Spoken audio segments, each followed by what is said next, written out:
boleh asal produk asalnya tadi sudah halal. Jadi kita repack, misalnya kalau misalnya kita yang kecil-kecil itu adalah camilan atau snack misalnya. Orang kan biasanya beli bal-balan ya, bal-balan itu gede-gede, satu plastik gede gitu. Kemudian dia ingin jual kecil, bungkusan kecil-kecil, misalnya 1.000-an atau 2.000-an. Itu dia di pack sendiri, kemudian dia kasih label usaha dia sendiri. Boleh, asalkan produk utama asal yang bal-balan tadi dari produsen itu sudah bersertifikat halal. Jadi itu bisa diajukan sertifikat halal berdasarkan eh, apa merek kita, asalkan yang awal itu sudah halal gitu. Jadi diperbolehkan.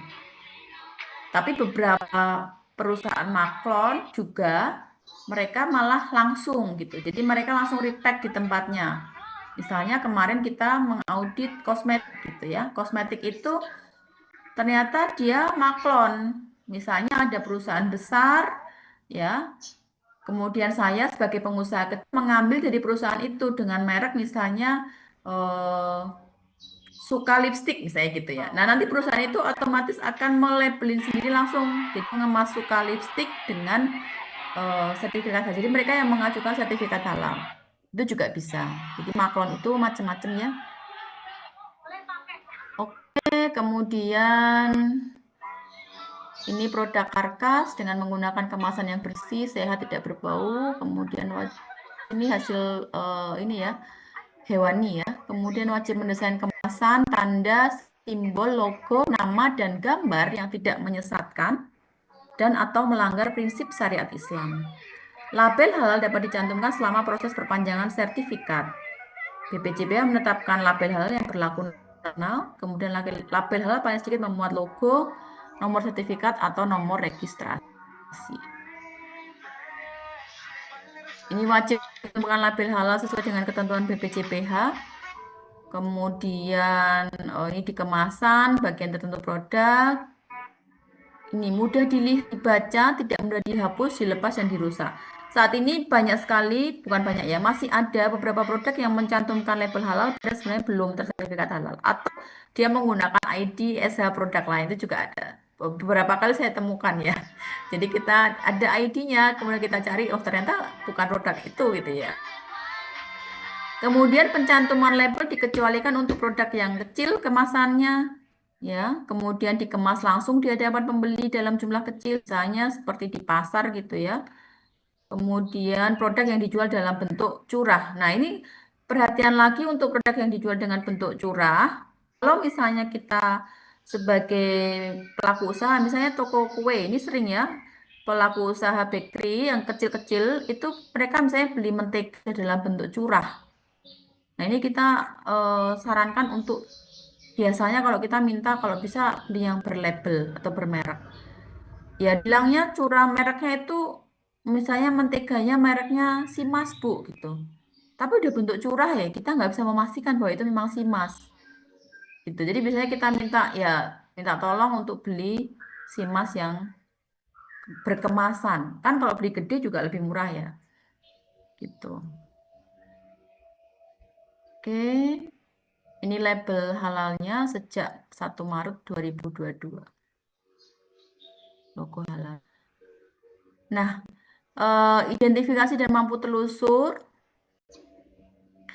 dalam sebuah produk itu biasanya ada identitas ya, identitasnya supaya dia tahu kapan dia diproduksi, kemudian kapan expirednya dan seterusnya. Jadi ini ada identitas produk begitu. Kemudian di sini juga bisa untuk menjamin ketertelusuran kehalalan produk maupun tadi berbagai informasi terkait dengan produk. Jadi misalnya eh, kita ditemukan di lapangan misalnya random pengawas ternyata produk kita ini terkontaminasi non halal. Nah, kita bisa melihat produknya itu dibuat tanggal berapa, batch berapa, ya. Itu bisa kita telusur dengan mudah sehingga kalaupun harus ditarik itu ditarik hanya yang batch tersebut saja, misalnya begitu. Punya dokumentasi terkait dengan ketertelusuran. Kemudian harus menjamin bahan dengan kode yang sama, punya status halal yang sama. Jadi ini lebih ke tadi ya, identifikasi dan identitas dari eh, produk untuk ketertelusurannya. Nah, yang terakhir ini kriteria terakhir adalah pemantauan dan evaluasi. Ini biasanya sering apa ya, dianaktirikan gitu ya. Ah, gampang gitu. Bahkan untuk sistem yang sekarang sendiri oleh BPJPH ini malah ditulis boleh tidak diisi. Saya juga kadang-kadang ini BPJPH sendiri membuat aturan yang agak aneh. Jadi di dalam sistem yang baru ini ada tulisannya untuk kriteria kelima ini boleh tidak diisi gitu tulisannya sampai saat ini ya. Tapi nggak tahu mungkin dia akan harus diisi. Nah, kalau pemantauan dan evaluasi ini ada namanya audit internal dan juga ada kaji ulang manajemen ya.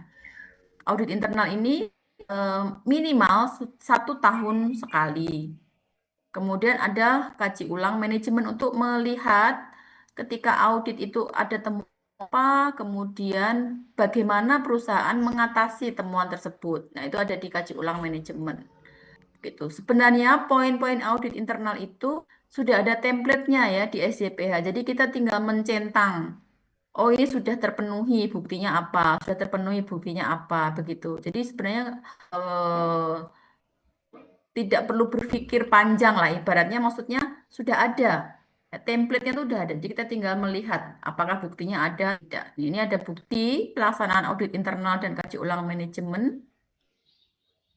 Oke, seperti itu. Minimal 1 tahun sekali, terutama mungkin untuk perusahaan yang menengah besar ya, itu harus ada audit internal dan kaji ulang manajemen. Mungkin itu dari saya. Ini kalau ada pertanyaan silahkan, kita masih punya waktu 15 menit dari yang dijadwalkan. Saya kembalikan ke moderator, silahkan. Terima Mbak kasih Sasa. banyak, Bu Ira, atas materi yang diberikan. Materi hari ini materi sesi ini panjang tapi menarik dan penting, terutama untuk teman-teman calon penyelia halal di sini. Barangkali ada yang ingin ditanyakan, kasus-kasus yang ingin dibahas terkait materi sistem SJPH, pengenalan SJPH ini.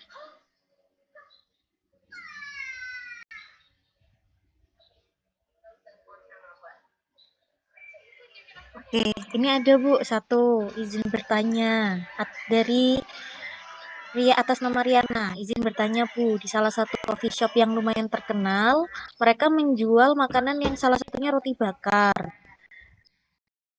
Si roti ham and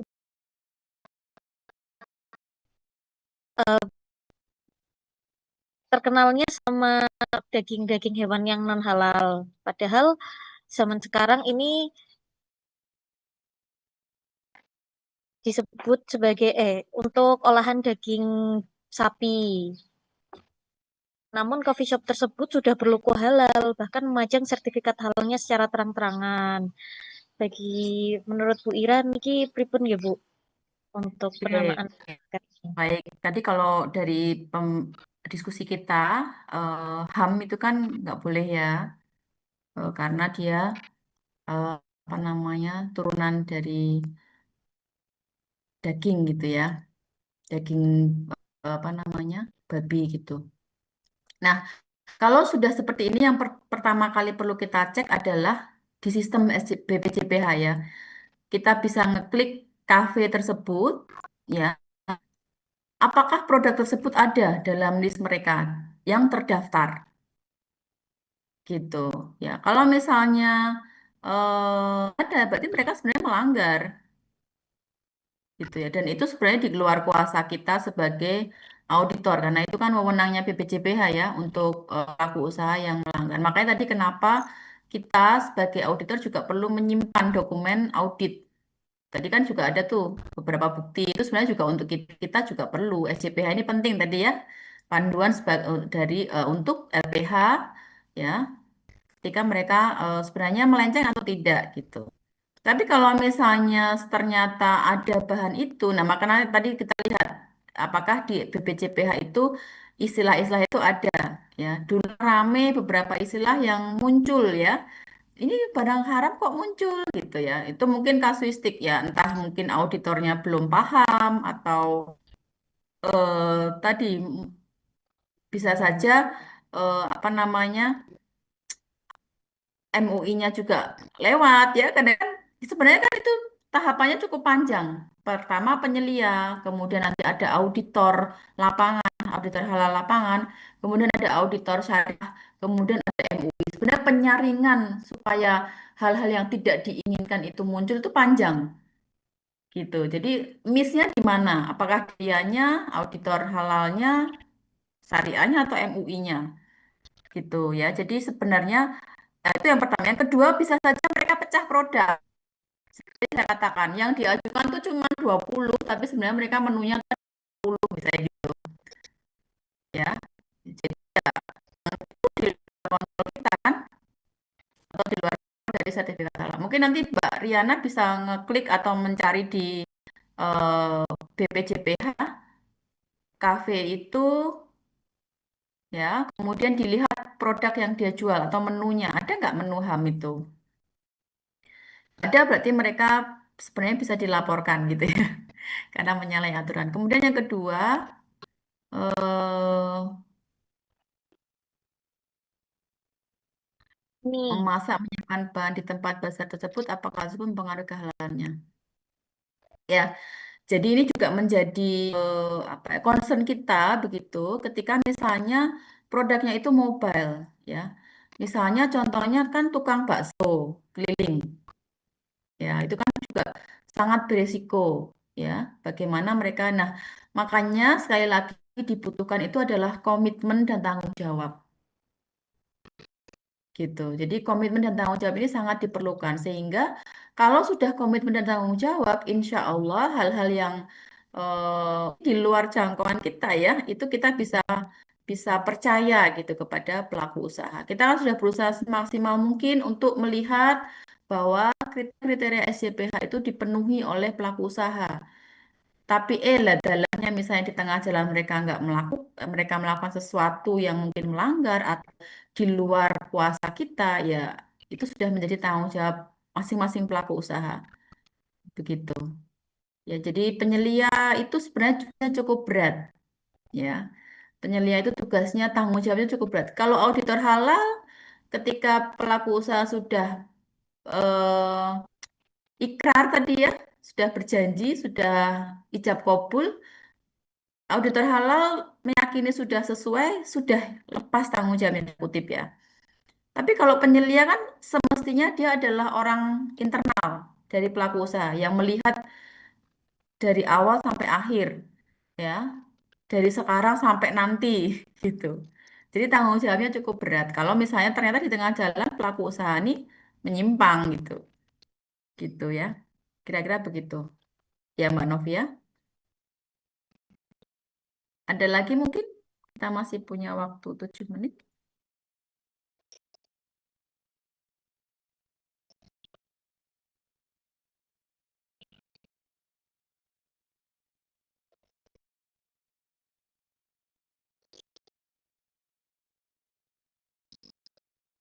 monggo pada peserta boleh persilakan untuk raise hand, angkat tangan jika ingin menanyakan secara langsung. Ada yang contoh kasus lain yang ditemukan, memahami materi ini.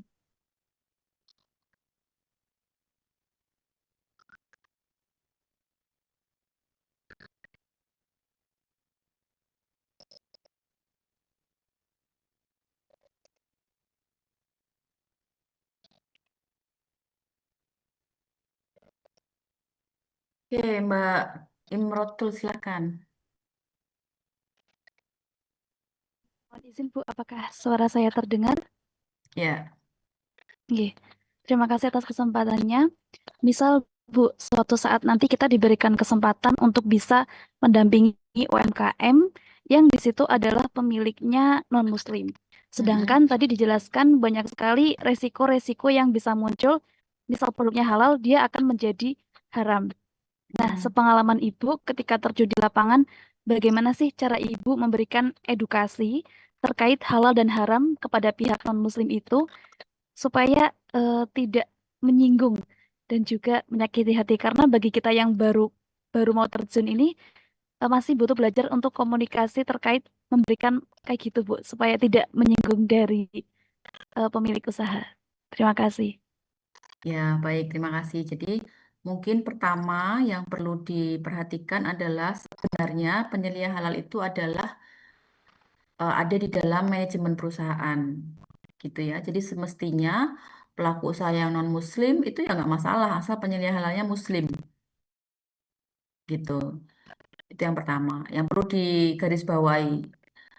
Yang kedua, masalahnya adalah saat ini banyak penyelia halal itu yang outsourcing, ya kan? Jadi mereka hanya diminta oleh pelaku usaha ketika proses halal aja, proses sertifikat halal aja. Setelah itu lepas kan, nggak tahu lagi mereka gitu. Nah, biasanya kalau kami edukasinya atau penyampaiannya, ya terutama mungkin pengalaman teman-teman penyelia ya, yang paling penting itu adalah mereka memisahkan fasilitas produksi. Gitu. Kalau untuk hal-hal yang lain seperti tadi dagingnya harus beli SH dan seterusnya kan mereka pasti sudah ketika berdiskusi dengan penyelia ya ketika menyusun SJPH kan sudah tahu. Ya, tapi yang terpenting ketika non-muslim biasanya kita tekankan adalah pemisahan fasilitas produksi. Jadi kalau dapur ya usahakan punya dua dapur. Ini dapur rumah tangga, ini dapur untuk usaha. Paling itu yang kita tekankan utama itu sih. Jadi mohon untuk Ibu karena di sini Nyun Sewu misalnya ya keluarga non Muslim yang mungkin kalau ibu sendiri sudah paham, tapi kan mungkin ada anak, ada mungkin ada ayah ibu atau mungkin teman-temannya anak misalnya ya yang mungkin nggak tahu masak daging B3 di panci X gitu, kan kemungkinan terkontaminasi. Sehingga kami mohon untuk fasilitas produksi dapurnya itu bisa punya dapur terpisah untuk produksi yang memang bahan-bahan alat-alat dan ubur rampenya termasuk pencuciannya itu di satu tempat yang mungkin itu sih yang krusial ya. Inti yang utama tuh mungkin itu. Kalau kita mendapatkan pelaku usaha yang non-muslim dan kita sebagai penyelia eksternal. Kalau penyelianya internal, saya pernah dapat itu dia punya penyelia internalnya Muslim, jadi ya agak tenang sih karena ibunya itu paham tuh. Mungkin seperti itu Mbak Imrotul ya. Baik, terima kasih Ibu. Ya, sama-sama. Ada lagi atau cukup nih? Udah 2 menit. Saya rasa cukup ya. Ya, terima kasih banyak Bu Ira. Sebelum kita tutup sesi materinya, monggo Ibu apabila ada closing statement sesi ini. Oke, baik, baik. Terima kasih Mbak eh Faza ya untuk closing statement saya.